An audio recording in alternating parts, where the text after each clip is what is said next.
So here's the other example, because I want you to know that you can have multiple solutions with these systems too. You can end up with two solutions like we did in the last example that I showed you. On this one right here, we had two different places where they intersected. But we can also have something that has one solution and no solution. So I want to just show you really quick what that looks like too if you run into that. So up here I had two different equations, quadratic and a linear again. I set them equal to each other. So negative x squared plus 2 equals negative 2x plus 3. And then right here I'm setting them equal to 0. Remember, we want to get it equal to 0. So I had to add 2x and subtract 3 from both sides. Well, if I add 2x, there's no x term over here, so it just becomes the x term. So this becomes x squared plus 2x plus 2. But then I have to get rid of the 3, so I subtract 3 from both sides. We can take away the 3 from the 2, and so 2 minus 3 is negative 1. So we end up with negative x squared plus 2x minus 1 equals 0. Then we want to change all of the negative sides. We really want to divide everything by negative 1. We can do that really on the other side of 0, because 0 divided by anything is still 0. So we're still staying true to the equation. So we end up with, if we change every sign from here to here, we have positive x squared minus 2x plus 1, which can be factored as x minus 1 squared.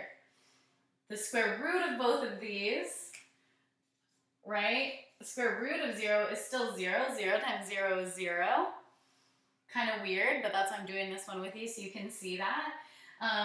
So we get x minus 1 equals 0. So the last step would be to add 1 to both sides, and then x equals 1. And again, once we have our x value, and this time we only have one x value, right? So we are going to plug that 1 back into one of these equations. If we do that, 1 times negative 2 is negative 2 plus 3 is 1. So our final answer would be 1, 1, meaning that those two graphs actually only cross in one spot at positive 1, positive 1.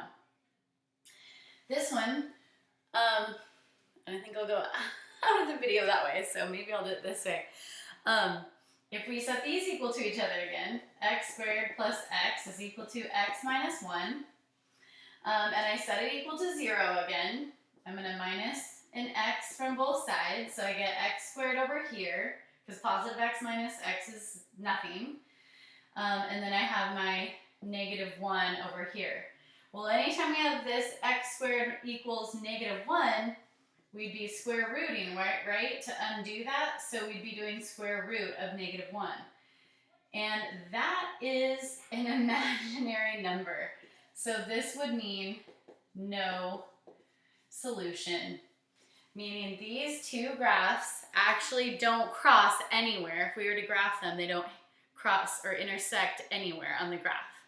So make sure you know when you're using substitution and solving for all of these, you can still end up with the different types of solutions. Because right here we had two solutions, we had one solution right here, and no solution.